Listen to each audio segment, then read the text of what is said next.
Okay, so yesterday we have the introduction about the different type of the travels with the deflection angle, the angle to the right, interior angles, and also we introduced the method, different method to conduct the travels using the azimuth, the compass, and basically the for all those methods, they were equivalent to each other. You can actually convert them back to the azimuth traverse. You can convert them back to the traverse to the for the angle to with the deflection angle or the angle to the right, or if it's in a closed loop traverse, you can convert them back to the interior angle. And you also need to know how to do the corrections if it's in the traverse surveying with the interior angle. All the corrections should be evenly distributed to each interior angle that you measured.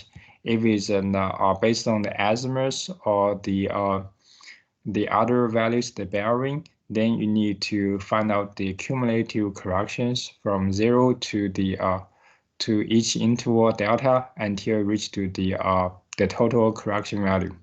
And also always remember that the correction is has a different sign to the arrow. And we introduced that for the compass. Yesterday we stopped at the compass traverse, where we will measure the traverse or the bearing of each side or each line we're going to measure, and we will for the correction we will just convert the bearing to the azimuth or to the interior angle, deflection angle, or angle to the right, and then all the rest procedure will be exactly the same to the previous methods. The last method about the traverse surveying is called the stadium traverse. This is a more advanced traverse surveying where we're going to use the measurement tool, which is called the stadium, to measure the horizontal angle, which is the angle as what we in the previous examples, the azimuth, the traverse, the azimuth, the angle to the right, deflection angle, and so on. In addition, the stadium traverse can also measure the vertical angles, and with this information, they are able to get the distance, the slope distance, and calculate the horizontal and vertical distance directly. It's more like the total station. And with one set of the measurement, you can get the distance, you can get the angle. So this is more advanced. And of course, with the horizontal angle measured from the stadium, you can do the corrections as what we did for the other methods. But there will be something more about the traverse surveying. In all the previous slides, we introduced the corrections for the angle for the direction, but there are something more. Actually, in the experiment, we also measure the distance of each side, and there might also be some errors in the distance measurement. If it's in a closed loop polygon, you have to make sure that the distance are measured accurately and they can return back to the original point. If it's not, then you need to apply the correction to make sure that they all satisfy the closed condition. Or if we have the closed traverse, you need to make sure that the location that you measured through multiple lines in between is exactly the same to what we defined was the true value at the end. So that's the another aspect we have to consider for the traverse, which will lead us to the new topic, and that is called the traverse computation. And for the traverse computation, it actually has two parts. One thing is about the corrections of the length of each side and the locations of each point. The other side is about how to use the traverse computation to identify some interactions of 2 points, or find out the perpendicular points, or find out the interactions between the curve and the straight line, and so on. So let's start with the traverse computation for the for the corrections of the location and the distance. So for the traverse computation, before we go to the computation, we have to consider the way for us to describe the location and distance in the plane. And with usually we can, the simplest or the most common method for us to do the traverse computation is applying the coordination system with the plane coordination. So we're gonna define the latitude and the departure for each line. So assuming that there's a line, say that in this XY coordinates, and there's a line from I to J. This is a line, and the latitude is defined as the north-south distance, which will be the vertical distance. And in this graph, the latitude will be Yij, and if you are provided with the coordinates of the point I and point J, say at point I is xi, yi, and at point J is xj, yj, then the latitude will be capital J minus capital Yj minus capital Yi. So this is the definition of the latitude. Well, for the departure, it represents the east-west distance. So in this case, the departure will be xij. That will be shown as this segment in the graph. So you will have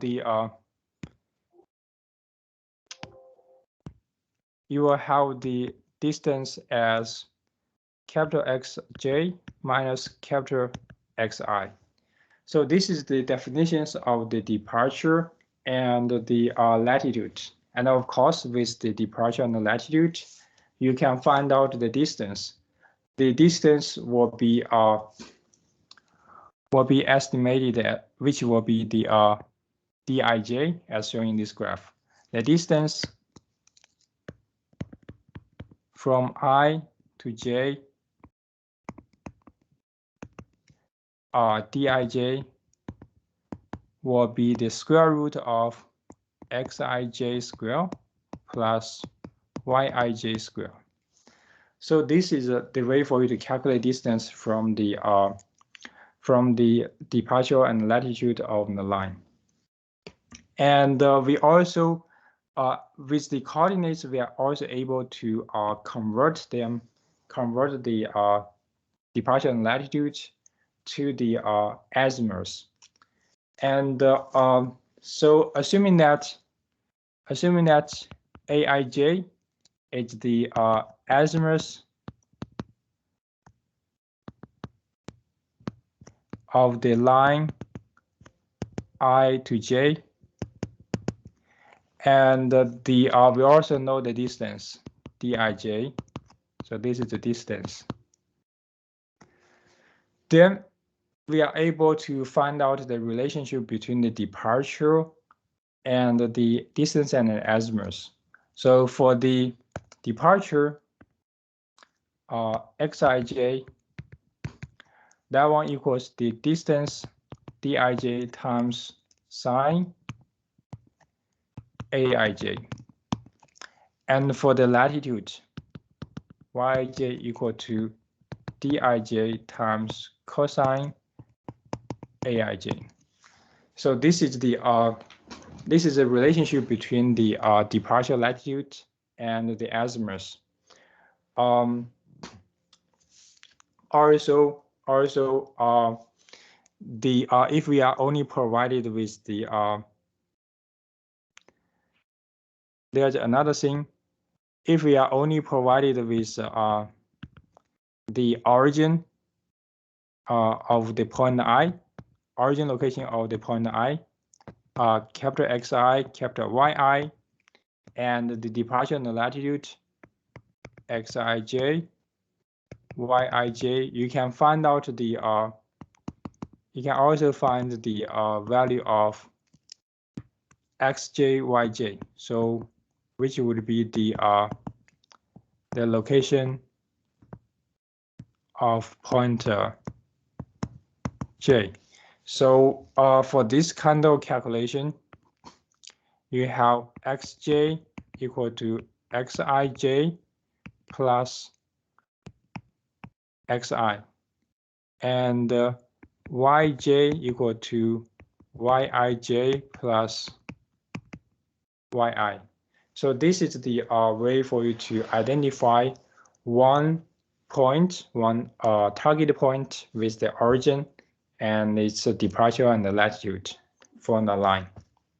So those would be the definitions of the preliminary knowledge we have to know to do the traverse computation. These are some fundamental knowledge. I believe you have learned these things from your previous geometry classes.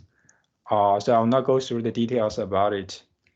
And the next thing we want to further explore is the how to combine this one, use this information for the traverse computation to do the correction. So first of all, if we are only provided with the locations of 2 points, or if I only provided with the latitude departure, how you can find out the azimuth. So the say that you are given xi,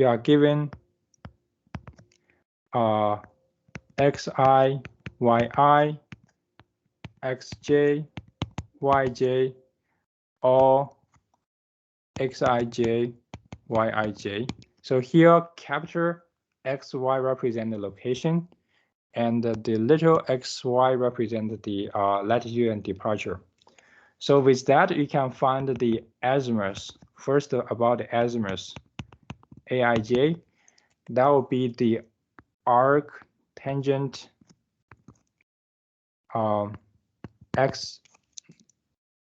xj minus xi divided by yj minus yi, or it could be the arc tangent xij divided by yij. So this is about the estimation of the azimuth through the location of the points of the origin and the destination points, or through the latitude and departure. And if you have multiple points, say that if you have a line, a series of the line for the traverse surveying, we have the line from point 1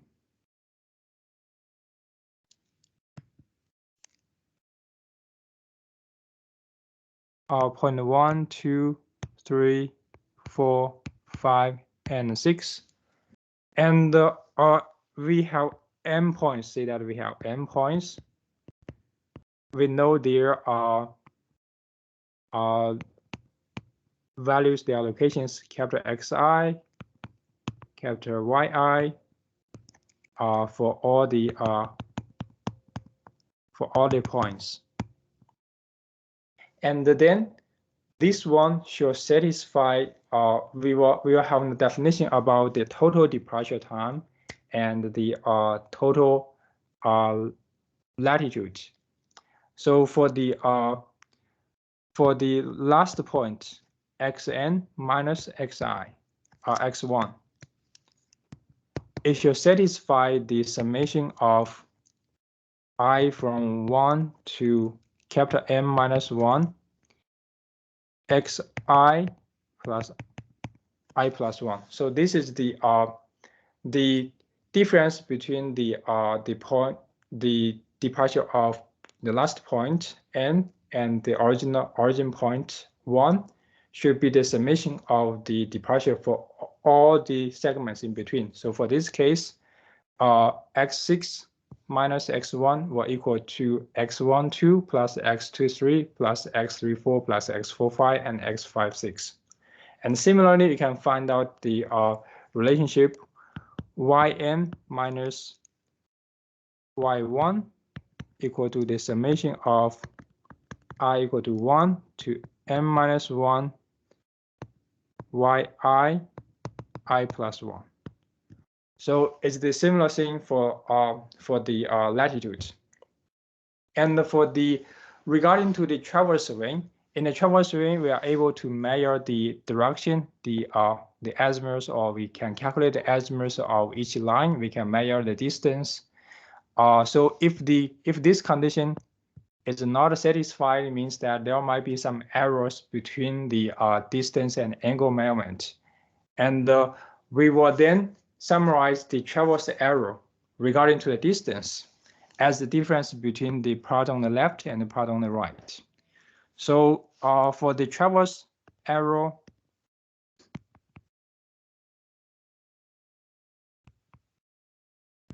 we have two errors. One is at the departure direction. The other one is at the latitude direction. For the departure direction, dx will be xm minus x1 minus the summation of I from 1 to m minus 1 xi I plus 1. So this is about the traverse error in the departure direction. And we also have the traverse error at the latitude direction. So that will be the difference from the second equation here. So we have ym minus y1 minus the summation of I equal to 1 to m minus 1 yi I plus 1. So in the traverse computation, we always need to track the traverse error for the whole experiment. And now let's go to check one example, the example that we showed previously. So we are considering a traverse surveying for the set of the lines 1 to 2, 2 to 3, 3 to 4, 4 to 5. And we know we conduct the closed traverse with the angle to the right. So we know the angle to the right as alpha 1, alpha 2, alpha 3, alpha 4, and alpha 5, and also to the terminal line, capital A5. And we also know the exact information of the initial line from Q to 1. And we also know the information of the terminal line from phi to P. Those information are given. And then we need to use all this information to find out the traverse error. So in the traverse survey, we actually measure the distance of each line. So we know the information of the distance of line 1, 2, 2, 3, 3, 4, and 4, 5. We also measured the angle to the right for each point, 1, 2, 3, 4, 5. And in addition, we measured the azimuth at the for the initial line Q to 1. This is a Q1, and the azimuth of the last line, that will be 5P.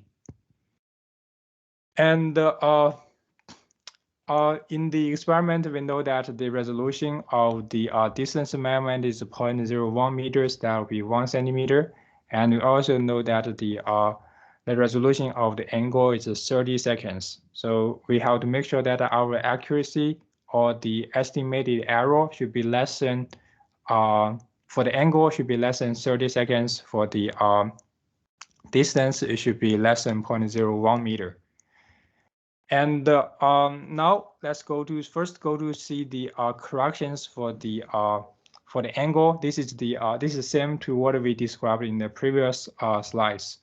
We are using the angle to the right to do the traverse, and we calculate the azimuth of each line, find out the forward azimuth and the forward azimuth and also the backward azimuth, and with that we calculate the azimuth of all the lines, and eventually we can find out the closure error from the angle, and in this specific example that will be 1 minute, and we actually have 5 different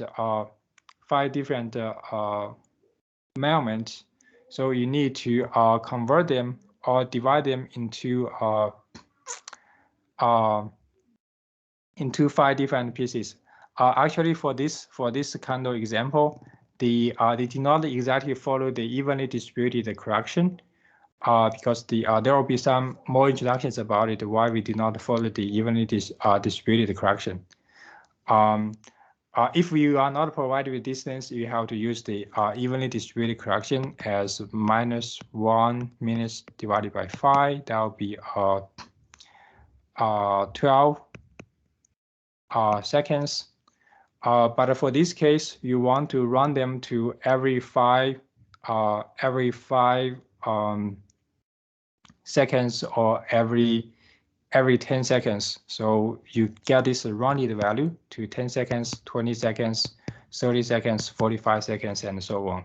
Instead of 12 seconds, 24 seconds, 36 seconds, something like that. So it's not like this one. This is just about the rounded error. If you want to have an accurate information, you use this one. You use the information here. If you just want to get some rounded value, you use the one on the left.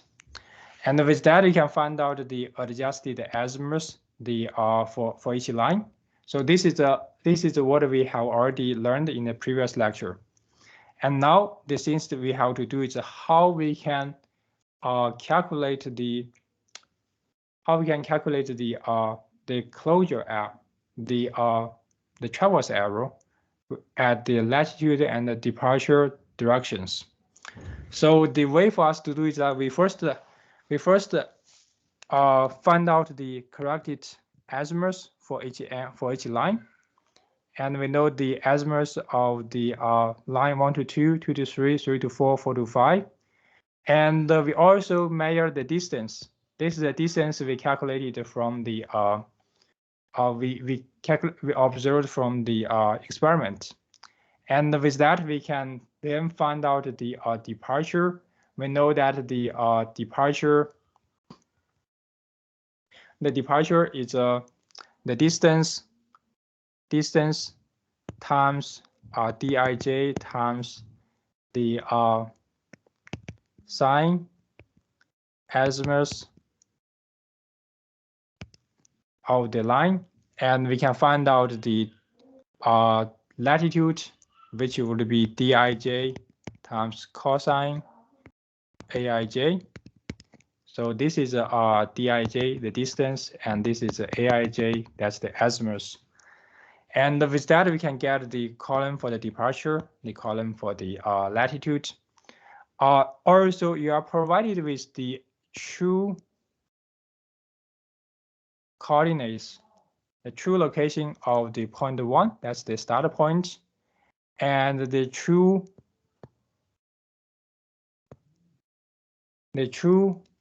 location of the last point, that's point 5. So you can then use this information to find out the traverse error. So first of all, we need to find out the coordinates or the location of all the other points, point 2, 3, 4, and the estimated point of 5. So for the for point 2, so this would just be the x1 plus. So this one will just be x1 plus x12. That will be the value here. And similarly for y1, that will be y2. That will be y1 plus y12. And you can then find out the value of the location of the point 3 and point 4, and also the estimated value, estimated location of 0.5. And now the next thing you need to do is find out the traverse error. So for the traverse error, you need to recall the formula that we defined previously. Dx equal to xn minus x1 minus the summation of I equal to 1 to n minus 1 xi I plus 1. So first we need to find out the summation of all the departures. So which will be the summation of all these 4 values for these 4 lines. And we find that the summation of xi I plus 1 would be 1297.542. And similarly, you can find out the summation of the this would be the summation of yi I plus 1 for all the latitude. And the next thing you need to do is find out the value of xm minus x1. In this case, that will be x phi minus x1. So for x phi minus x1, that will be the x phi would be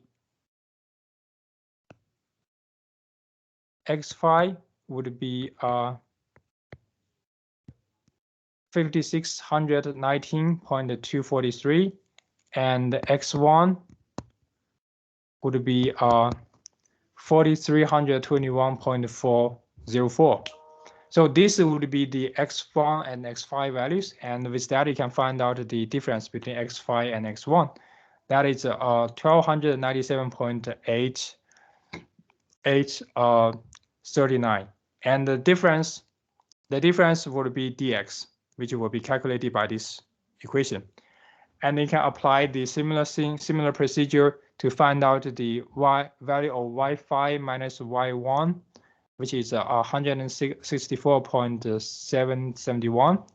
And similarly, you get the value of dy. This would be the traverse error at the latitude direction.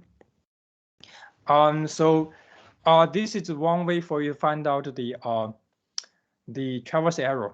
You can also calculate the traverse error directly based on the true location of the 0.5 and estimated value.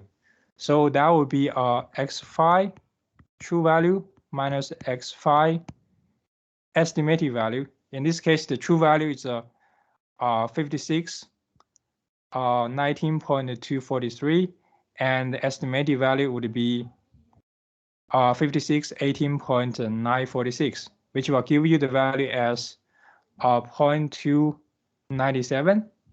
And similarly, you can find out the traverse error for the latitude. That will be the estimated y minus the true y, true y minus the estimated y phi, and give you the value as 0.196. So these two values shall be exactly the same to the one that you estimated based on this equation. So that's the one way for you to do the cross verification to make sure that your calculation is correct.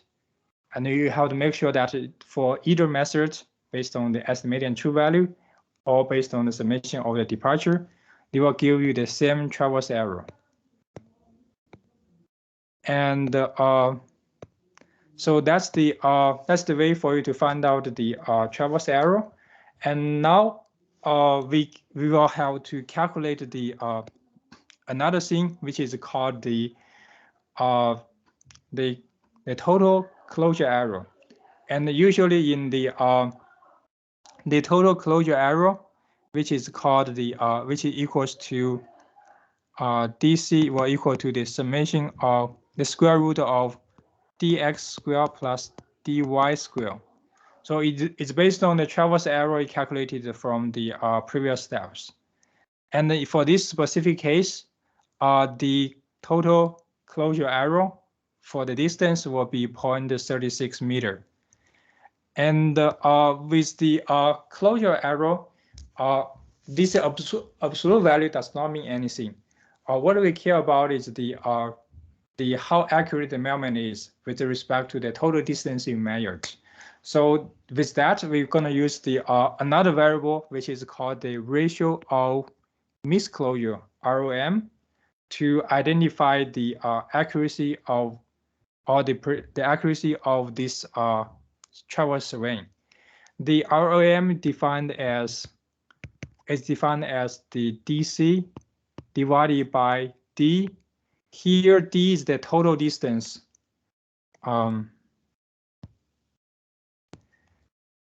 D is the total distance of all lines.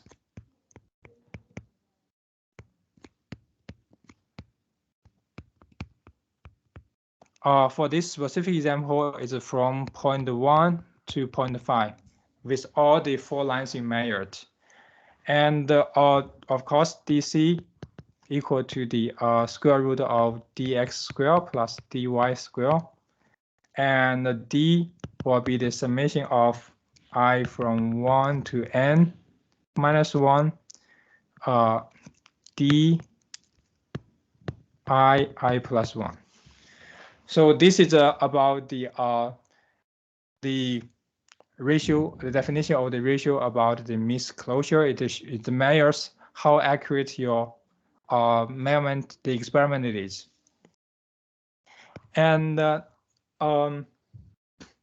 we can also do the let's go to see one example about how we do the traverse computation to calculate the closure error with the closed loop traverse, and we find out the azimuth.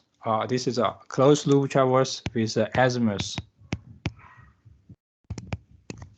So we measure the azimuth, the forward azimuth and backward azimuth of which side of the this polygon, and we also measure the distance of each line, and then we're gonna see how we can find out the closure error and the how we do the corrections for the azimuth. So for this one, we will have the distance. So this is the one we observed. The distance for each side, 1 to 2, 2 to 3, 3 to 4, 4 to 5, 5 to 6, 6 to 1. We have the azimuth, Aij. As we measured for all the lines, 1 to 2, 2 to 3, and all the other sides, we measure those azimuths. And also, of course, we will try to do the correction. We do the correction for the azimuth first. This has already been corrected, and after that, we will focus on the estimation of the traverse error for the latitude and longitude direction, and also the closure error in the distance. So for this example, we will first find out the departure based on the distance and the azimuth. So we're gonna still recall the equation dij times sine aij for the departure, and of course we can find out the latitude dij times cosine aij, and assuming that you are provided with the coordinates of the point of the first point, then you can use the departure and the latitude of the first point and all the sides to find out the x coordinate of all the corners and y coordinates of all the corners. With that, you will have the estimated value of the point 1, estimated coordinates of point 1. You have the true coordinates of the point 1. Then, based on the estimated true value, you will be able to find out the error, the the traverse error in the latitude and the departure. For the departure, dx equal to minus 0.22. For the latitude, that will be 0.17. And similarly, you can find out the error based on the summation of the latitude and departure. For the closed loop traverse, one benefit for you to use this method is like as for the closed loop,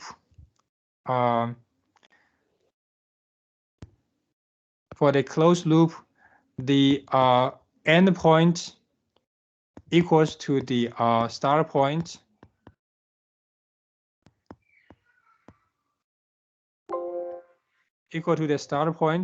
So for the dx and dy, it will just be the summation of xij, the summation of yij. So you don't need to consider the first part. So with that, the closure error, the closure error for the departure is a 0.22. But if you do the summation, I forgot to add a minus value. If we do the summation, is a 0.22, but the dx would be minus of the summation, so that is minus 0.22, and for the latitude, it's minus 0.17, and the dy would be minus 0.17. That would be 0.17.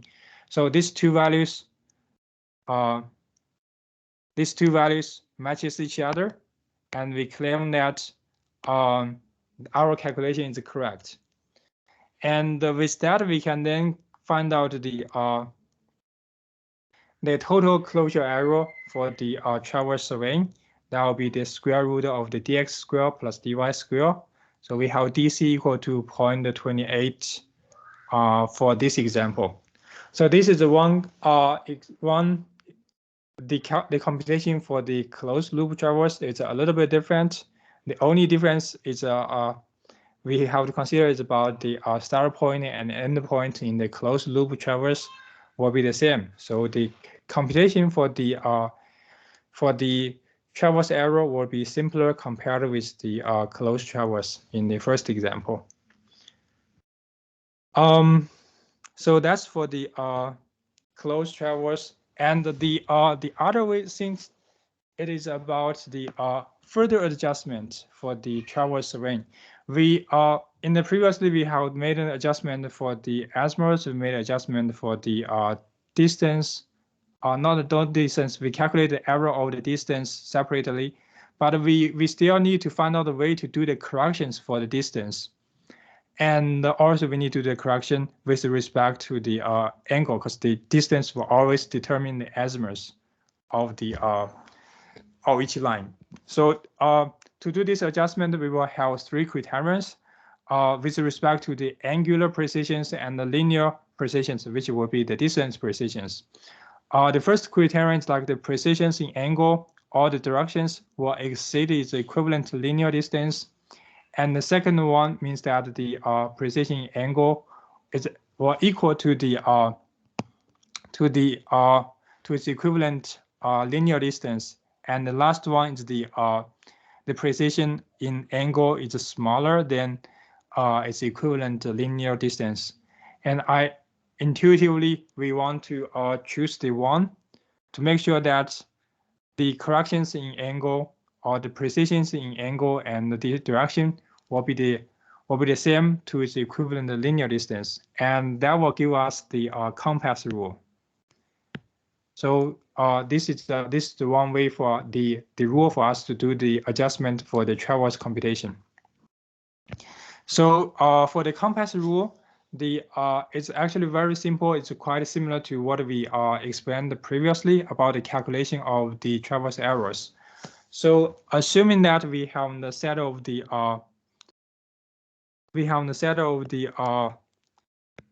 traverse surveying, a set of line to be measured, 1, 2, and then go to I and J and N. And we define the delta xi as the correction for the departure xi, the capital xi for the x coordinates. Delta yi would be the correction for the latitude. That would be the y coordinate of the point I. Delta little xi will be the corrections for the departure xi. Delta yxi will be the correction for the latitude yi. And the dxt will be the total closure of the traverse in the x coordinate, would be the total closure from the point 1 to the last point. And dyt would be the total closure correction of the traverse in the y coordinates from point 1 to n. And the li is the distance from the station I to the initial station. So in this specific example, li will represent the distance from point 1 to I. So this is li, and L will be the total distance from the for the whole traverse, which will be the total distance of all the lines.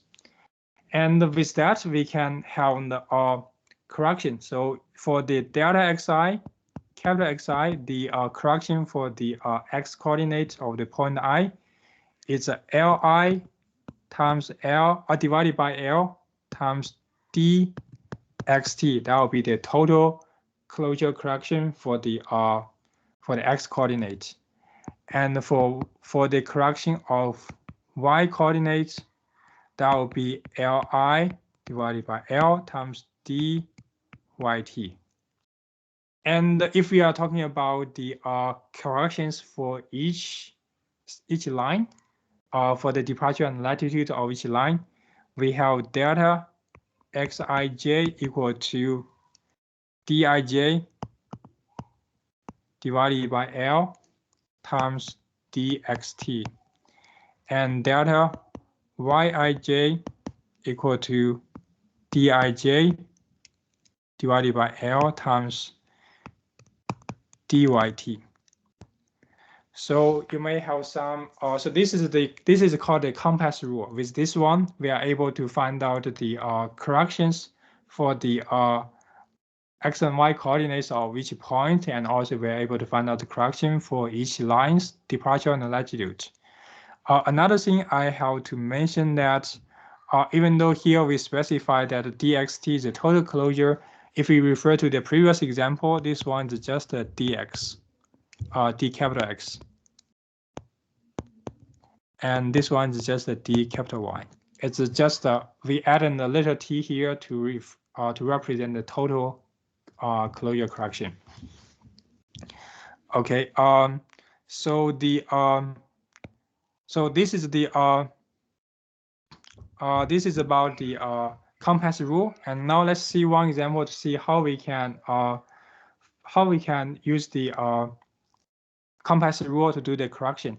So we will refer to one example previously in the I think in the first example of this lecture. We have four segments to measure. There will be 5 points from 1 to 5, and we find out the we have already calculated the their closure corrections dx dy. So this is just the dxt and dyt, and the total distance of the measurement would be L. In this case, that would be the summation of all the distance. That is 1762.29 meters. And then we can do the correction. So if we call the formula based on the information we got previously, dxt equal to 0.297, dyt equal to 0.196, L equal to 1762.29. We can then calculate the value of delta xi and delta yi. So for this case, delta xi will be Li divided by L times dxt. If we are talking about the first for example for the point 2, L2 will be 305 meters, 305.41 meters. That will be the distance from 1 to 2, and L3 that will be the distance from 1 to 2 of 1 to 3, which will be the total distance of 1, 2, and 2, 3. Which will be 665.05, and similarly you can get a L4 and L5. You know the value of L1, L2, L4, L3, L4, and L5, and then you can find out the correction of delta xi based on this information. For example, for delta x2, that will be L2 divided by L times dxt.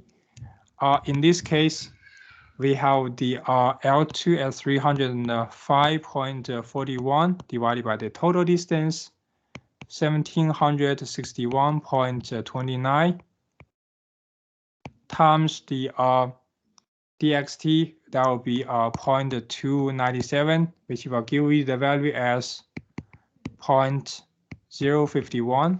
This would be the correction for the x2. And you can do the calculation for the other points. Similarly, you can find out the value of the correction for yi, which would be Li divided by L times dyt. That will give you the value, the correction for all the y coordinates. And then with this kind of corrections, you just add the correction to the original value, the original coordinates you estimated from the previous example. You can then find out the adjusted coordinates of all the data, all the points in the traverse terrain. So this is about the compass rule to do the correction about the coordinates. And I think I don't have enough time to cover the last piece of this method. I will leave this one for the lecture next week. And with that, you should have. So after this class, I hope you can try to go through this example and make them practice by yourself to see whether you can capture all these values in this table by yourself. And once you are able to find out these values, it means that you have already know how to use the compass rule to do the traverse adjustment. Okay, so I will stop here. And do you have any questions about the lecture? Professor,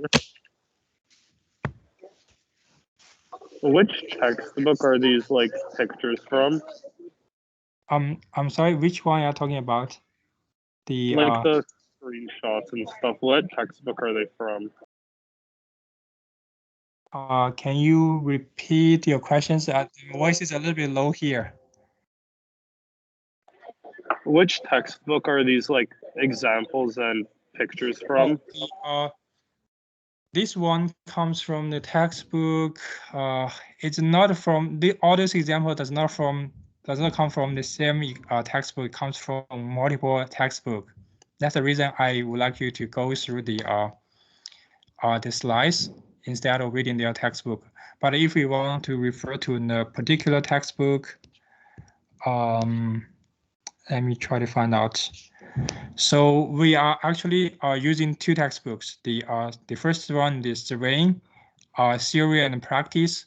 Most of the knowledge about the lecture today comes from this one, comes from the first reference. And there are also some topics in this class comes from the second one, the elementary surveying. Both of them will be in a very useful textbook that you can refer to, but you don't need to go. If you're not able to find a book, it's also fine. You can go through the course notes and try to practice by yourself. the contents will be exactly the same in the textbook and the notes.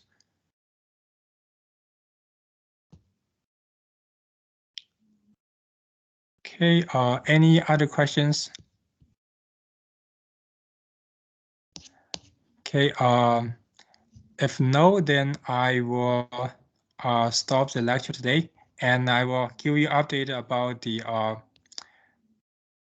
the exams and also the rest of the course schedule later. Okay, with that,